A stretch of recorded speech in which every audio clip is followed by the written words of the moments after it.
Gaston, South Carolina is a lonely little place. Just sitting south of Columbia along 321, it's just a small crumb off of the misshapen piece of pie on the United States plate that we call South Carolina. Its population has almost never gone over 2,000, and it is only 3.4 square miles across in all directions. It feels even lonelier when you come in from a place like Roanoke, Virginia. After my mom lost her job, we moved to the only place where the rest of our family resided, good old South Kakalaki. I had been moping on the trip the whole time on the way down here. The way I saw it, the only friends I was going to be making were fire ants and that inferno of a sun. Once we got settled in at 304 Dixiana Drive, I always remembered that address because the numbers were carved into the driveway. I immediately set out into the neighborhood in search of friends. I didn't know how to ride a bike at the time, and I barely knew how to ride a skateboard. So I petered down a long stretch of road directly across from the front of our house on my cheap little Walmart skateboard until I came to a small cul-de-sac that seemed to go uphill. Sitting outside on his porch was a chubby kid with glasses that looked about 10 or 11, about my age at the time. I really had no one else to talk to, so I asked what his name was, and he told me that it was Terry. He liked being outside a lot, and I didn't. But we both seemed to like video games. With that, we would get along just fine. There was one thing that he hadn't told me over the next few weeks that we spent riding around the neighborhood. He was into scary movies. I was a massive chicken when it came to anything that seemed intent on forcing you to change your underwear every 5 minutes. So I didn't really like this aspect of him. Even worse, he had tons of horror movie action figures and loads of VHS tapes of all creepy movies that you can think of just stacked in his room. Every time I came to visit, he was almost certain to scare the living bejesus out of me with one of those creepy Freddy Krueger dolls or force me to watch the Texas Chainsaw Massacre with him in the dark. His room wasn't really that nice looking to begin with. He had a bunk bed. He's an only child, but his grandmother lived with him, in which he slept on the bottom, and all his slasher fix and action figures slept on the top. There were loads of holes in the walls, and everything had a generally grimy feel to it. It made those horrifying moments of watching pure terror in the dark all the more icky. One day, when he realized that I pretty much hated any kind of horror movie he threw at me, he began telling me urban legends. Some of them were about the town as a whole, but more than not, they were about our particular neighborhood. I didn't really believe any of them. That is, until he told me about Hanging Man Hill. It was about a year after we met each other, and we were riding around the neighborhood. By this time, Terry had told me to man up, and he taught me how to ride a bike. He stopped when we were riding in front of a house we had simply entitled The Crack Shack, due to its residents always being stoned out of their minds on a regular basis. He seemed to be peering out at a small pathway behind the place that went up the further you went back. He was usually the leader when it came to showing me new places in the neighborhood, so I didn't question a thing when he beckoned me to follow him up that trail. It was a pretty steep climb up that side of the hill, with plenty of sand and rocks to send anyone not being careful straight back down. It felt as though the trees were closing tighter and tighter on us until we reached a large opening at the top. Besides a few empty soda bottles and used condoms, The only man-made thing in the area that I could see were long stretches of telephone poles going across a series of sandy, dry hills. If not for the 2 strips of heavy forest on either side of those hills, it might have gone on forever.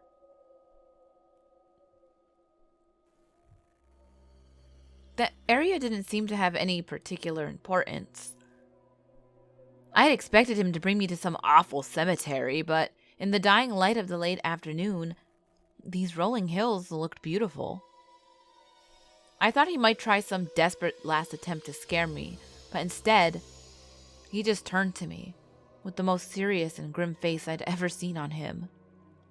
"Here we are, Hanging Man Hill," he whispered.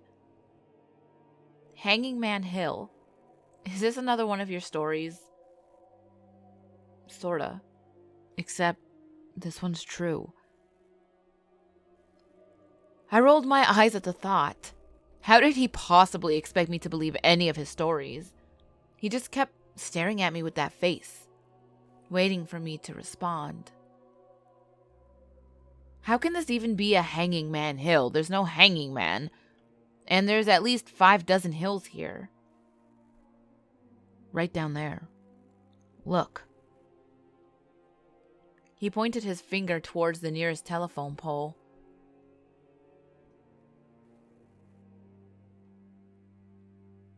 Sitting between the 2 closest hills to us, a small creek, no more than 5 feet across, ran between the 2 hills and went onward into that never-ending forest. There was no hanging man, but the pole itself seemed more ominous than the rest. "Roy Terrence," he whispered. "Who?" It wouldn't be Hanging Man Hill without a hanging man, would it? He bolted down the first hill on that blazing orange bike of his. I tried to keep up, but Walmart and sporting goods didn't seem to mix well. There was a faulty chain on my heap of dull red bike. The sticks from the surrounding trees had rooted themselves into the ground and then snagging into my dangling chain. With one mighty tug of a huge root on the bike, I was head over handlebars all the way to the bottom. I landed on my knees with a small sploosh sound as my legs hit the water. It couldn't have been more than a few inches deep. I almost called for help from Terry when I realized that he had stopped at the bottom just before I had tumbled to the creek alongside of him, his head peering upwards, looking straight at the top of that dark and shadowy-looking telephone pole. A little help," I squeaked. Terry broke his gaze with the pole just long enough to wrench me out from the creek and get me onto my feet. After that, his stare continued to be fixated on seemingly nothing at the top of that pole, for the longest time. "What is it, or who is it, that you're looking for again?" I grumbled in frustration. I was going to be pretty pissed if he had taken me down here and all I got out of this trip was a banged up knee. I hadn't noticed the pain before because the water in the stream was cool, but it stung like the dickens now. "Roy Terrence, owner of that small shed just beyond the trees over there." I hadn't noticed the shed before. It sat just behind a large oak. It couldn't have been any bigger than 5 outhouses put together.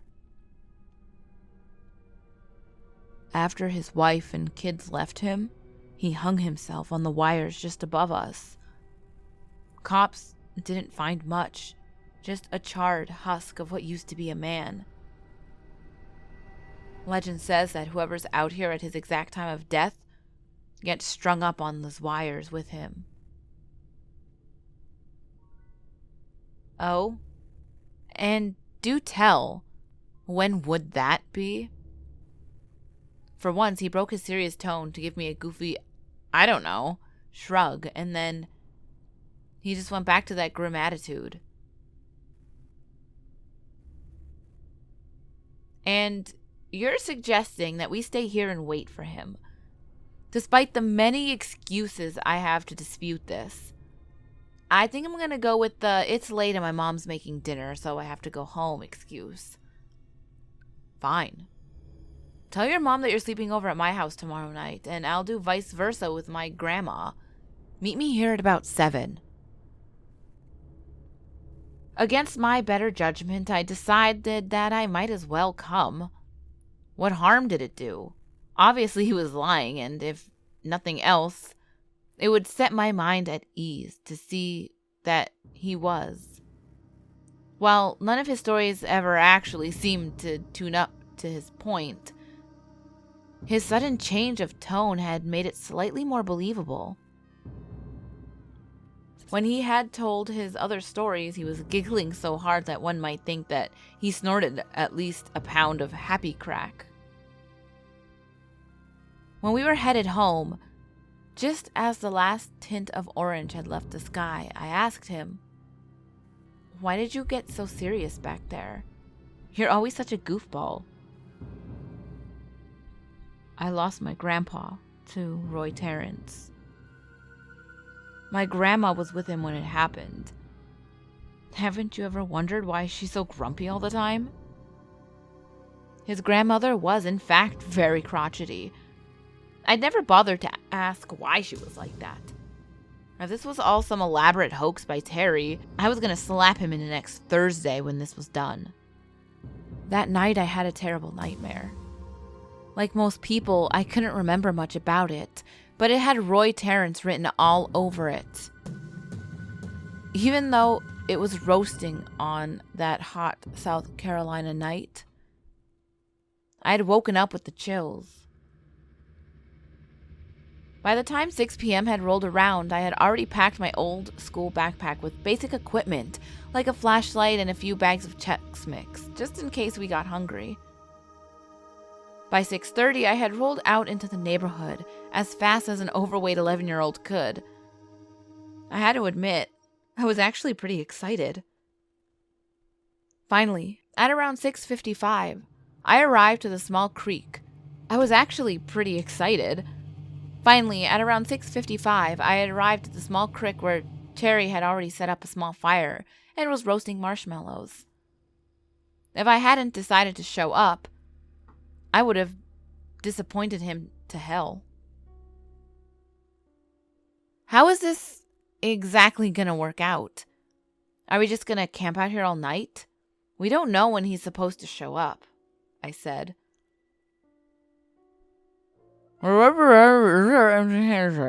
He said as he stuffed his face with a marshmallow. What? He crammed the marshmallow down his throat. I said I'll wait here all night if I have to.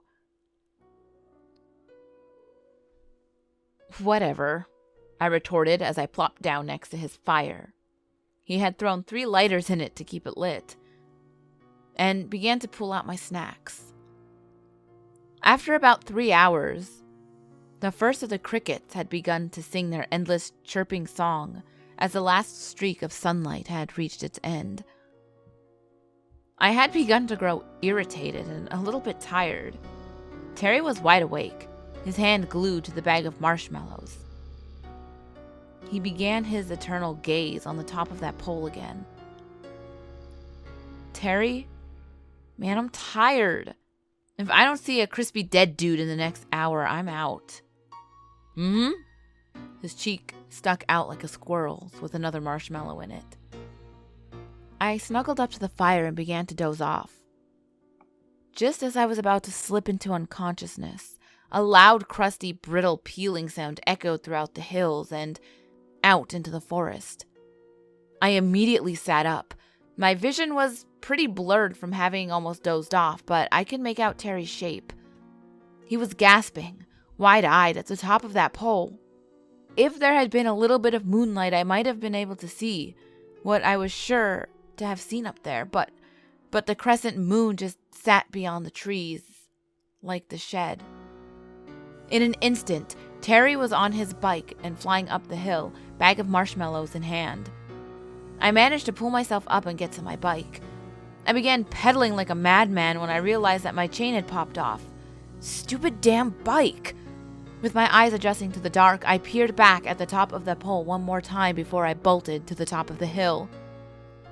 Roy Terrence was not so much a person as he was a sagging shape. His flesh, dark as the night, was clinging to his bones for dear life. His facial features, though not entirely evident, seemed to be in a constant state of both agony and ecstatic joy. And that eye, that one eye that left deep in its socket, gazed upon me with absolute hatred and insatiable want. Just when it seemed like he was ready to climb off that wire and come for me, the weak spine that had been holding his head to that molten pole of flesh and bones snapped, sending what was left of his skull tumbling into the fire that Terry had started. It gave me one glowing, burning, satisfied grin before disintegrating into a wisp of ash. I had been halfway up the hill before I had realized I was moving. I followed the bike tracks Terry had left behind, which led further into the hills instead of onto the side, where the trail led back to the neighborhood. Just as I crawled my way to the top of the hill, I saw a thin shape dangling from above. "Oh no," I croaked. Terry's bike, that blazing orange bike that he had loved so much, was left wrecked at the base of a telephone pole. Above, Terry's body hung limply, although it didn't look much like Terry anymore. Terry hadn't been on the wires as long as Roy, which made it even worse. He was charred but not entirely. His eyes bulged from his head in constant shock.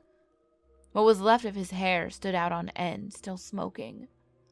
The seemingly endless wires above entangled Terry's neck like a boa constrictor. Dangling from his scrawny, burnt little arms was the bag of marshmallows, melted to his hand from the heat. The police investigation hadn't dug up much. They had scoured all throughout the area and had not found any evidence that anyone was ever there. I begged them to search the telephone wires, but they continued to state that there was no evidence that anyone's even touched the wires. The search continued for 3 weeks. After police had finally given up, Terry's grandmother passed away. For the last few days, she hadn't said anything to anyone at all. She only sat and stared at the picture of her and her husband for the remainder of her life. After the house had been cleared out, the contents of Terry's room were offered to me. His entire collection of horror movies, action figures, and all else was donated to Goodwill. My request. I went back a few years later.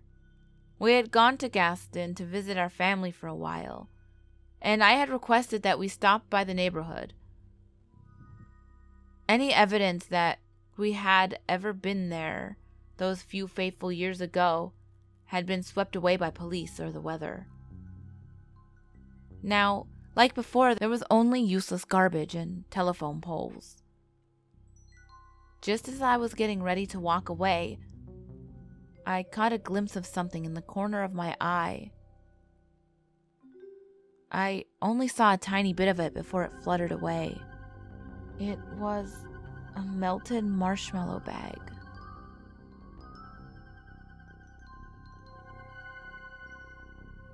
I feel like it's been a while since I uploaded properly on my actual day and time because I'm an idiot and I always forget to hit the schedule button when I upload things, and I don't hit publish, so it just kind of sits there in limbo until I get home from work. So hopefully I don't do that, and this is out on Friday around 1 like it's supposed to be. And also it is a nice long one. I really like narrating this.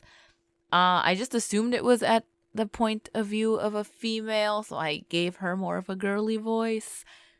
So, yeah, I hope you enjoyed it. I liked it. I thought it was interesting. And I kind of wonder, maybe that kid's dad or grandfather killed that guy. So then he took his life. And then when he went back, he chose to kill that kid instead of the narrator. I wonder. I don't know. Just a theory. Yeah, ghouls, as always, the last video will be on the top left. The next video will be on the bottom left. All my social medias are on the screen as well as in the description box below. And remember, there's always someone or something watching you.